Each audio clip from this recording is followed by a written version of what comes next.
You ready? Yep. All right. On today's show, I welcome on a very special guest. She is the URI Women's Head Soccer Coach, Coach Megan Jessee. Coach, how are you today? I'm good. How are you? I'm doing well. Coach, how are you holding up during these COVID times of everything that's going on? We're hanging in there. I Yeah. mean, obviously, now that we're back on campus, it's very nice. It's very nice to be around the players again after about 6 months. So definitely feels like we're getting a little bit closer to normal. I mean, obviously, lots changed, but really just kind of enjoying being on the field and being able to coach again and not being on Zoom calls every day. So just kind of enjoying the little things, stuff I think we took for granted before the COVID, obviously it all started, the COVID situation. So. That's good. It must be nice to be able to see your players in person and not on Zoom and keep doing all the Zoom calls. I mean, that's got to be like the best part about it, right? Yeah, no, definitely. I mean, obviously you get into this to build relationships with players and staff and stuff. So, it's nice obviously to be able to hang out with them again and see them on a regular basis and, just continue to kind of build those relationships. So it's been nice for sure to be able to physically see them and not over, a Zoom call or whatever, virtually see them. So. That's great. That's awesome. So, Coach, before we get into your eyes, your time with URI, I want to ask you, like, how did you get into soccer and what was that? How did you know it was going to be your sport going forward? Well, I originally got into soccer. I have an older brother, so obviously when I was younger, I had to go watch him play sports, and this was before I was old enough to play like organized sports. And my mom said I was always really annoyed that I couldn't play, so that's how I got introduced to the sport. And then once I was able to play, I just loved it. I did play some other sports growing up. I played baseball and basketball and stuff, but this is kind of the one sport that just stuck that I kind of just couldn't live without. So that's awesome. And you were a goalkeeper, right? Correct? I was a goalkeeper.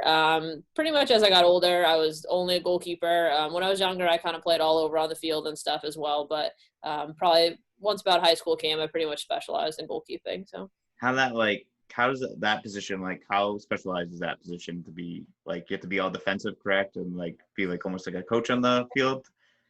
Yeah, I mean, what makes it unique, obviously, is it's out of all the positions on the soccer field, it's definitely, the one that kind of is on its own in terms of the skill set and everything. But yeah, I mean, obviously you can see the whole field in front of you. So you kind of have to understand, every position. Obviously you're controlling a defense in front of you, but you're also trying to prevent an offense from attacking. So, I mean, it's kind of the one position you really have to learn every other position on the field. And it's one that if you haven't played in goal, you don't necessarily know much about that position. You kind of know the general basics, but not really all the details to it. So, Yeah. it's definitely a unique position compared to, the other 10 positions on the field. So. Oh yeah, I bet it's got to be. I've had some friends that played goalkeepers in high school, and they were really good friends of mine, and they're always like, you have no idea, Jeff, you're up front all the time. I was like, I don't know what's going on. Yeah. What's it like in that position too? Like when someone has a penalty shot, what's that feeling like when you're in that situation as a goalkeeper? I mean, I always enjoyed it. I mean, those never really bothered me just because, like, most of the pressure's on the attacking player. I mean, they really should score it if they hit it well. So, I mean, I kind of enjoyed it. I know my mom didn't like them, especially when we were in shootouts and stuff. But, I mean, I enjoyed it. I mean, I always thought it was a good challenge. And, obviously, if you stop one, you're kind of like the hero. If they score, everyone kind of expected them to. So it's kind of – I mean, it's not really a pressure situation for me, so I just really enjoyed them growing up. That's really cool. That's really cool. Yeah, I always wondered too on that situation. I never that has to be like, that's great that you didn't take it as a pressure. I would have probably freaked out. That's the reason why I didn't play goalie. That's but so, Coach, what was your recruiting process like, and how did you decide to go to UConn? Well, it's a few years ago for sure by now, but well, it's a little different from today's recruiting. Like, I actually committed October of my senior year of high school. I actually went on official visits during the fall of my senior year.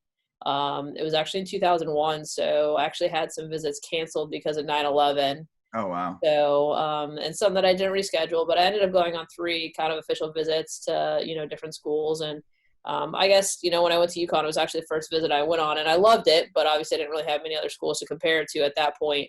And then when I went on some other visits, I just knew that, like, UConn just seemed to fit, everything that I was looking for in a school. So that's kind of where I ended up. I mean, I was fortunate enough that they actually contacted me first about the school. I didn't really know a ton about it growing up.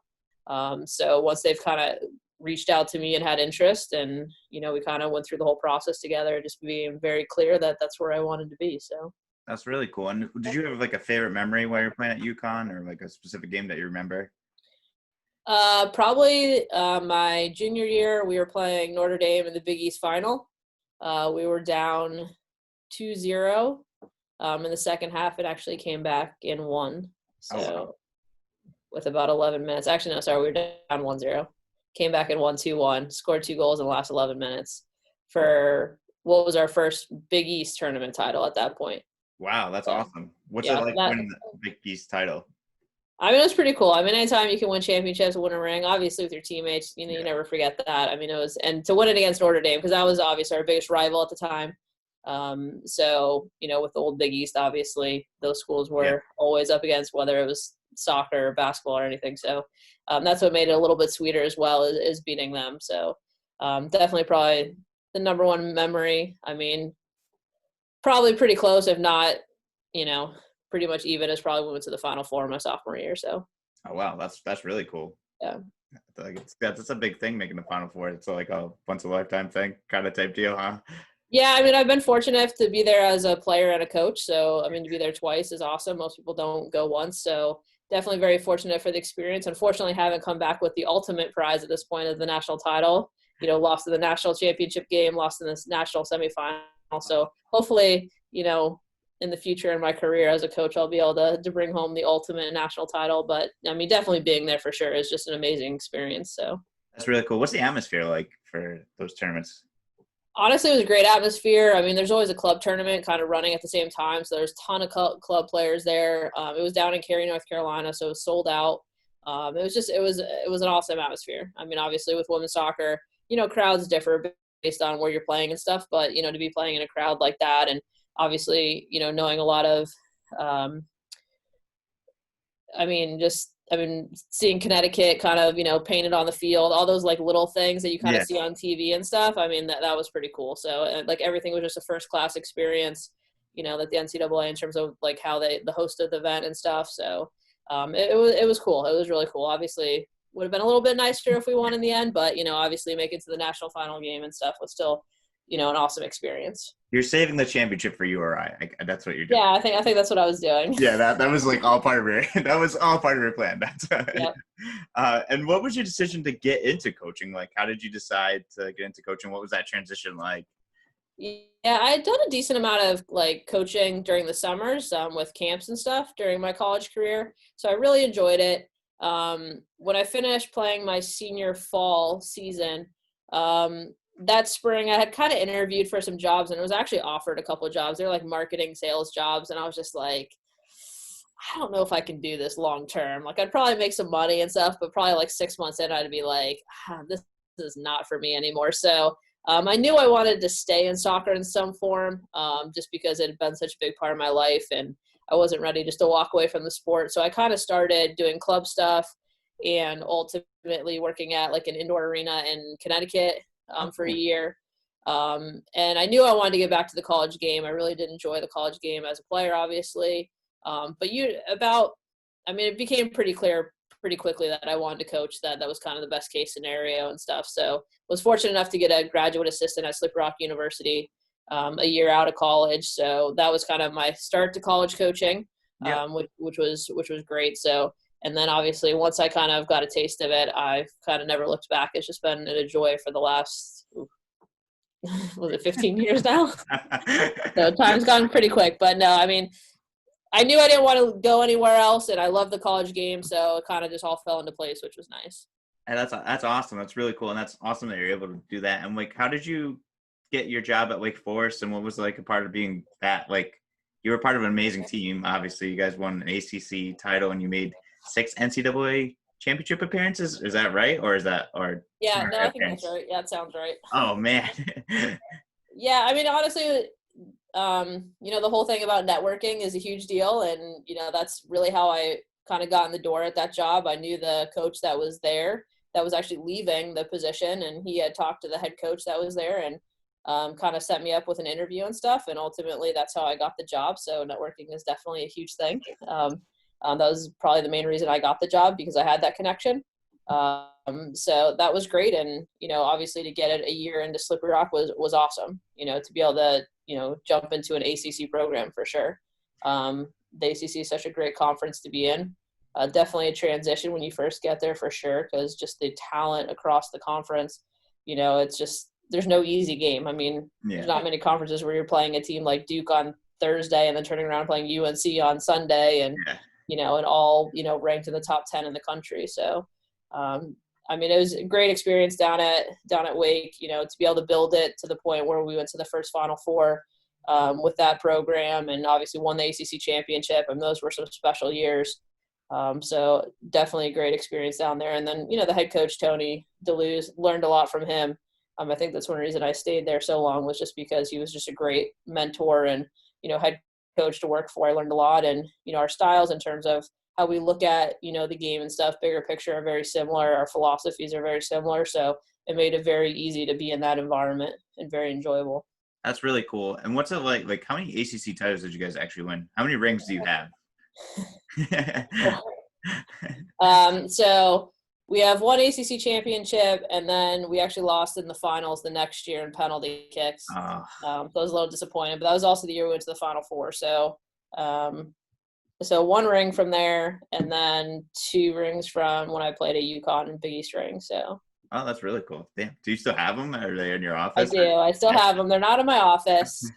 They're at home, but they're in my jewelry box. But yeah, no, I will definitely keep those. Those are something special. You don't just get handed those. You got to work hard for those. And, when everything does fall into place, I mean, there's really no better feeling. I mean, that's right now with the team we have here. I mean, obviously our first priority is winning a conference championship. And, if ultimately we can get to the point where we can win one here, that's the ultimate goal. I would love my players to experience winning a championship. Like, it's just, it's just something no one could take away from you. And it's just a great feeling when kind of all the pieces fall into place, all that hard work and everything, and the results ultimately in a championship. So, yeah, that's like got to be one of the like ultimate feelings of like, especially on the college level, because it's such a crazy, in any sport in college, it's such crazy, like anything can happen and it's wild. So it's always a great success when you're able to pull out some sort of championship, either conference or full NCAA, Yeah, for sure. There's not many of them out there, so.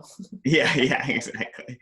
And you had a very successful, like, being a goalie coach at Wake Forest. Like, you were part of the 2 highest total shutouts at Wake Forest. And, like, what was it like being a part of that, like, being, like, able to coach those players? And was there anything that you told those goalies to have that key to their success? Oh boy. I don't know. I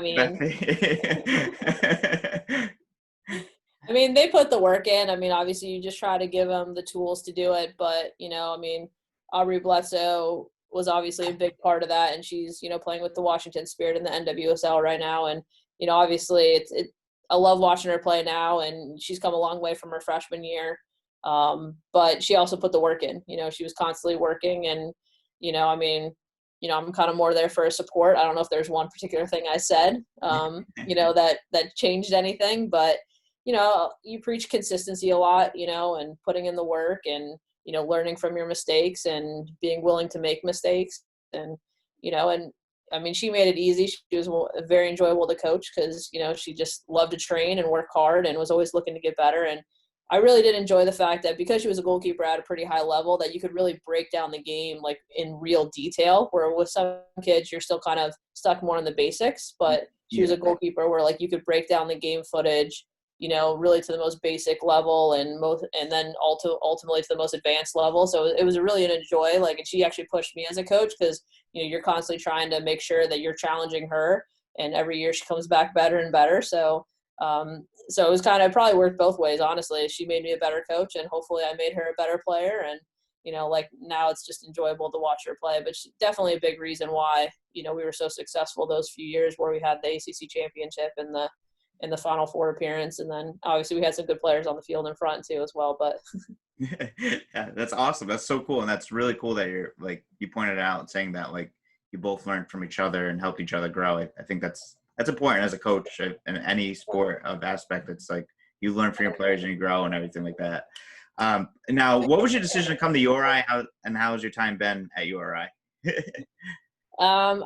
I think, yeah, I got to a point at Wake where, I mean, although I really enjoyed it there, I think I just got to the point where I was like, I know I want to be a head coach. You know, I want to try being a head coach and see where it goes. And I'd rather do that and not work out than, you know, just be like, oh, what if I, you know, was a head coach at some point. So it was kind of a 3-year process from when I really decided that I wanted to be a head coach until I was offered the URI job. And I think it was just one where I felt like all the pieces were here to build a really good program. You know, I mean, the resources were here, you know, great location, good school. You know, I'd been up here in this area before, so I was pretty familiar with the area in general.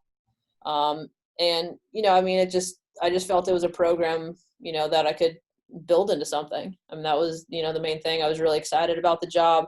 There were some other jobs that I'd interviewed for at other schools where good schools and stuff, but for whatever reason, it just didn't seem like it was the right fit. But, you know, all around, like, things seemed to just fall in place here. And, you know, I just felt like I could do something with the program. So I was really excited to kind of take on the challenge. That's awesome. And what's it like to have your own program and, you know, try to bring your culture and your coaching philosophy here? I mean, it's definitely been an experience for sure the last 3 years, going into my 4th year now. Definitely takes a lot of patience. It definitely takes a good vision of what your framework is to really, you know, build a program from the ground up. I mean, it definitely, at the beginning, was very challenging. And this being my first head coaching job, there was no doubt there was some learning on the job for sure. I don't know if you're ever truly prepared for the job until you're actually sitting in the chair making the final decisions. Yeah. And obviously, you know, there's so many moving parts, and, you know, when you're dealing with 18 to 22-year-olds, things come up that you don't expect. But I mean, overall, it's been very enjoyable. You know, I think now going into the 4th year, they're starting to fall in place in terms of, you know, the players coming in, you know, understanding what the culture is, what the environment's like, the kind of players we're looking for, you know, that truly will thrive in this environment. You know, I had some very good players when I first came in, but, you know, transition's tough. You know, they came in expecting a certain experience in college, and then, you know, I come in and it's like completely different, you know. Yeah. So, you know, some were better with the transition than others, but, you know, I mean, they all put the work in, and it's been enjoyable to, you know, work with every player that I've had since I've been here. And, you know, now that some of them have moved on to the real world, it's exciting to see what they're doing there. So we're at a good time now, but it's been a challenge for sure. I mean, there's definitely been some times where it's like, all right, are we doing the right thing? But, you know, I think you sometimes just have to step back and take a deep breath and, you know, just keep going in the right direction. And, you know, and now that things are falling into place, like, obviously, you know, we've made some good decisions, and I think we're on pretty solid ground here to really build off of, you know, what we have. And hopefully this year, really starting this year, but in the future, really start to challenge for postseason and championships. So That's awesome. That's great. And I think URI is very lucky to have you, coach, because you just seem like such a great coach, and everything that you like just said right there, that's just awesome. Like, great stuff. And URI is very, very lucky to have you. What's it like to work with the adversity of this, with everything that's going on with COVID? Did you ever think you'd ever experience something like this ever? no, not really.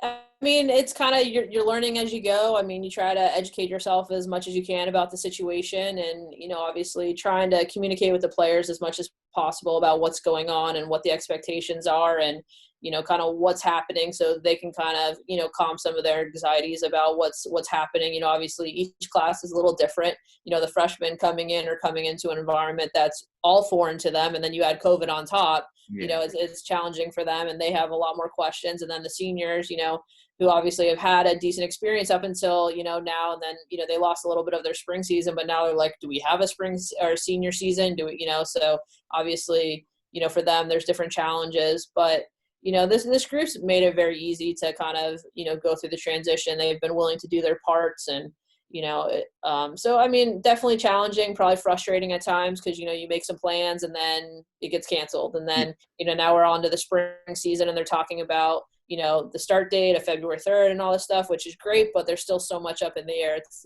you know, that's if all goes well with the COVID situation. So, I mean, definitely probably frustrating at times, more questions than answers for sure. But, Yeah. you know, trying to, you know, simplify it as much for the players and stuff, and, you know, keep a good quality framework to work in where they can have, you know, some comfort and a kind of a vision for them of what, you know, the next 6 months and next year looks like, you know, so they can kind of, you know, understand what kind of training they'll be doing throughout the year. Because right now, if all goes well with COVID, we're going to play 2 full seasons in 21, which is obviously very unique for our program. Normally we're playing just the fall season, and the spring is, an off season for training and stuff like that. So just being able to consistently communicate with the players of what's expected and kind of what's happening over the next month, next few months, and obviously understanding that it could change. But I think, that's the biggest thing, is really just understanding the situation and, and then being flexible too, and kind of, taking stuff with stride and, not getting too worked up about things that get changed last minute, even though it can be frustrating. And, because at the end of the day, a lot of it is out of our control. Yeah. So we're just trying to keep it as upbeat as possible, enjoy the fact that, like, we're on the field now and training. So, we're getting back towards that. And I think, honestly, in the big run, the long run, I think this fall actually being able to come back and train all fall before we play a season is probably better for the players anyways. Most of them were really off for 6 months. Everyone had different kind of atmospheres in terms of, could they go to the gym? Were there soccer fields available to train on? Obviously most of them usually play over the summer on teams. Most of them couldn't do that this summer. So I think it's been actually a benefit for our team to come back and just be able to train this fall in the weight room, on the field, get fit again, get used to playing, with each other again, and then ultimately then go into the season. And obviously for the freshmen, it's a huge advantage because normally they're just jumping right into preseason in August, and it's like, all right, go for it. Yeah. Full season, full go, and and they're trying to, like, learn on the fly. So so for them, I think it's a huge advantage as well. They can kind of get more comfortable with the level, calm some of those anxieties, get a little bit more fit, a little stronger, understand the team tactics a lot more before, they get thrown into a season. So I mean, it's been a challenge, but it's been a challenge for everyone. I mean, everyone's dealing with the same situation. So Yeah, it's crazy. It's just been a wild time, but it sounds like it, like, it's somewhat, like you mentioned, somewhat benefits some players, an aspect of that they're able to get back into shape and before everything that happens. And you mentioned February 3rd, where you guys are going to be playing. Is that where are you going to actually play up here, like at Rhode Island, February 3rd, or were you going to play down south? Like, I don't know how that's going to work out. No, I mean, we'll be playing up here. I mean, so the NCAA Wednesday, I think it was, officially approved kind of the outline of this spring season. So February 3rd is the first play date. Mid-April is our A10 tournament, and then I guess April 18th they'll announce the NCAA tournament, which is 48 teams instead of 64 for this spring. Yeah. And then the Final Four will be May 14th through the 17th. So, I mean, definitely there's a lot of challenges in that, obviously. Facilities, like you said, I mean, we play in a nice grass field. It's not so nice in February and March. Yeah. We'll be able to train up here. I mean, we have our football stadium we can train in, but, for actual games, that's going to be a little bit more of a challenge. That's stuff we're still working out. We might have to be on the road a little bit. Providence, Brown, and Bryan all have nice turf fields, so we may be able to get out there. But, I mean, it's going to be cold. It's just going to be something we have to deal with. But, I mean, quite frankly, I think a lot of us at this point, the players and the staff, are like, we just want to play games. Yeah. So the cold, I don't think is really going to bug anybody.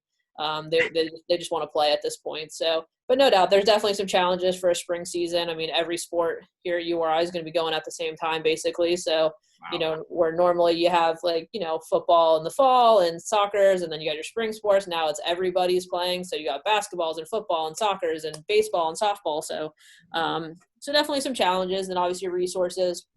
I mean, there's no doubt that every institution's taken a hit from a financial standpoint. So, trying to figure out from a financial standpoint what that means for the season and stuff. So, so definitely some challenges, but I think overall we're just excited that, we have the potential to play this spring and have a pretty good season. So, we're focusing on that, and, obviously we'll work out the logistics and, some of that stuff as we go. Yeah, one step at a time. And like you said, it would be nice to have some normalcy, at least back to normal, where you guys are actually playing on the field.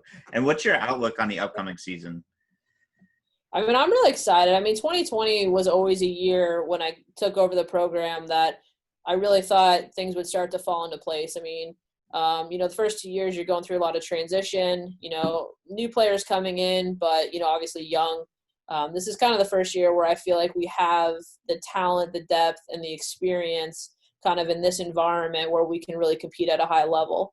Last year, we brought in 14 freshmen, and they definitely helped, kind of push this program forward. We got 9 more results than we had the year before, which was great. But they're still young and they're still learning, and, definitely experience is a huge factor, especially when you get later in the season and, you need to win games and stuff. So So I always thought this was going to be a good year, kind of projecting out from when I first got here.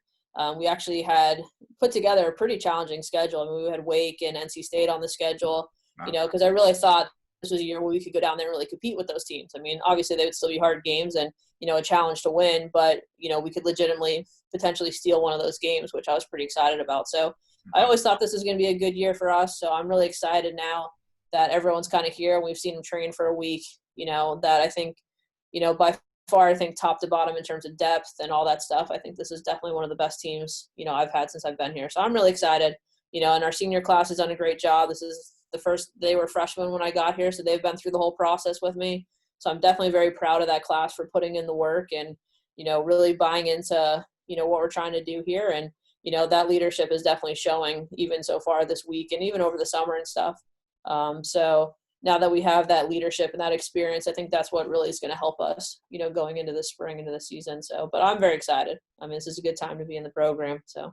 That's awesome. And that's very exciting. That's awesome. And I'm like looking forward to you bringing URI an A10 championship and putting the soccer on the map and taking us to the NCAA championship. Good. That's the idea. That's what we're working for. So. Oh, that's great, Coach. And like I mentioned, URI is very lucky, and it sounds like you guys have a very promising season coming up. I have one last question, and we'll wrap it up. What is your favorite thing to do in Rhode Island besides coaching and soccer? Wow. I mean, it's nice to be near the beaches again. I mean, I was born in Southern California, so I live pretty close to the beach. So it's nice to live in a location where the beaches are really close. So I definitely spend a lot of time down at the beach. But I mean, outside of that, I love to cook. So, and obviously being home for pretty much the last 6 months, I've had a lot of opportunities to cook and stuff. So I've been able to try some new things. So that's probably a lot of what I'm doing, when I'm not coaching. So don't have a ton of downtime, but, I mean, I do love to travel. Obviously it's been a little harder in the last 6 months to travel, but, that's pretty much what I'm doing when I'm not coaching, which is, a big part of my, my life and my time. So, yeah. Is there a favorite thing that you like to cook? I love to grill, so anything I can grill. Nice, yeah. There you go. That's what I like too. Anything that you can grill is like the best. Yeah. Awesome. Well, Coach, thank you so much for your time. I really appreciate you coming on the show. It means a lot to me and our listeners as well. This has been awesome. I can't wait. Maybe we have to do one down the line when the season starts going. If you have some time, maybe we could talk before the season starts, hopefully. I'm sure, but URI is very lucky to have you, and I'm looking forward to the A10 championship and URI winning some championships under your realm here. I hope so. Well, no, it was nice talking to you. Thanks for having me. And yeah, hopefully we'll be able to talk this spring about some postseason and stuff. So yeah, that'd be great. That'd be awesome. Coach, take it easy and be safe, and good luck to you this season. Thank you. You're welcome.